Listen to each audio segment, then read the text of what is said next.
बिस्मिल्लाहिर्रहमानिर्रहीम। मैं हूं डॉक्टर GM चौधरी और आज कल चूँकि हमारा मुल्क एक बहुत बड़े मुआशी बहरान से गुज़र रहा है, बल्कि आज ही वर्ल्ड बैंक ने अपनी एक रिपोर्ट रिलीज़ की जिसमें यह कहा कि पाकिस्तान एक इंतहाई नाजुक दौर से गुज़र रहा है, यानी कि मुआशी तौर पर एक इंतहाई नाजुक दौर से गुज़र रहा है। तो जनाब, मईशतें कैसे तरक्की करती हैं? देखिए, पाकिस्तान किसी दौर में एक एग्रीकल्चरल यानी कि ज़रई मुल्क हुआ करता था, यानी कि एग्रीकल्चरल इकानमी, ज़रई मईशत। ज़रई मईशत वो होती है कि जिसमें कम अज़ कम ये जो ज़रई अजनास है, जिनमें गंदम, चावल, कपास, गन्ना या और इस किस्म के प्रोडक्ट्स जो हैं वो बहुत ज़्यादा पैदा होते हों, और वो मुल्क अपनी जो ज़रई अजनास है उनको एक्सपोर्ट करके अपने लिए वाफर मकदार में जो फॉरेन एक्सचेंज है उसको हासिल करता। लेकिन जनाब, अब क्या हो चुका है?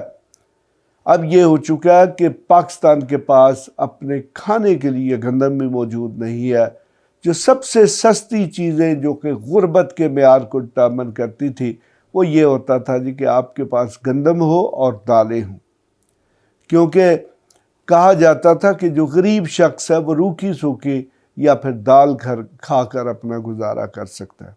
लेकिन अब जनाब, पाकिस्तान में रोटी के लिए गंदम भी बाहर से इंपोर्ट हो रही है और दालें भी बाहर से इंपोर्ट हो रही हैं।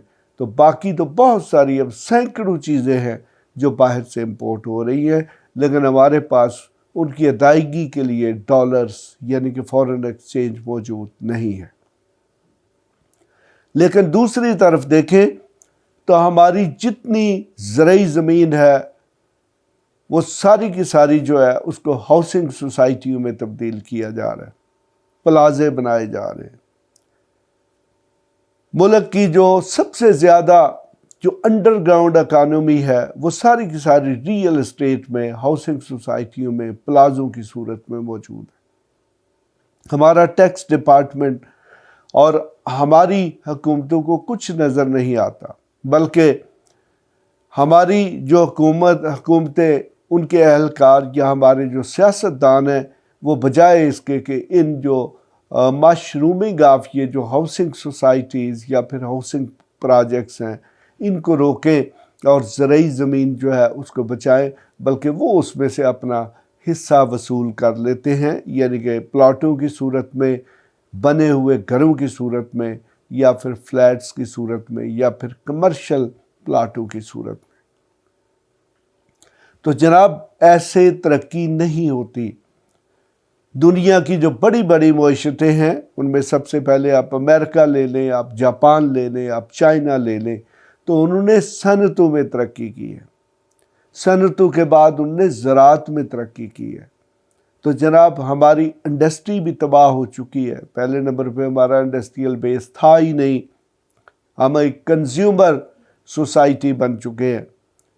तो जो थोड़ा बहुत हमारा इंडस्ट्रियल बेस था वो भी अब तबाह बर्बाद हो चुका है, और हमारी जो ज़रई ज़मीनें जो कि हमारा एक बहुत बड़ा एसेट होता था, जिसकी वजह से हम ज़रई अजनास जो हैं उनको एक्सपोर्ट करते थे, वो भी सारी की सारी हाउसिंग सोसाइटियों में कन्वर्ट हो चुकी है।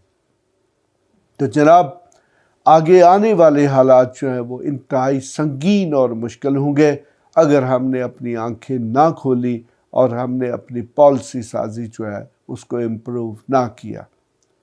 देखें, जिस मुल्क में इंडस्ट्री ना हो उस मुल्क में ये बड़े बड़े बंगले और हाउसिंग सोसाइटियाँ, प्लाजे, प्लॉट्स और इस किस्म की चीज़ों की कोई ज़रूरत नहीं होती।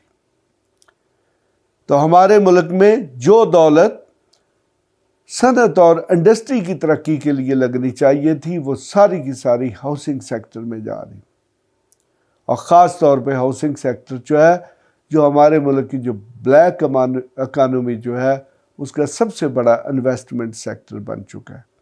ना तो टैक्स अथॉरिटीज़ और ना ही गवर्नमेंट जो है इसको काबू करने के लिए तैयार हैं। तो लिहाजा जिस मुल्क में सनत नहीं होगी वो मुल्क और वो मईशत कभी तरक्की नहीं कर सकती। इसके साथ ही मैं इजाज़त चाहूँगा। Thank you very much.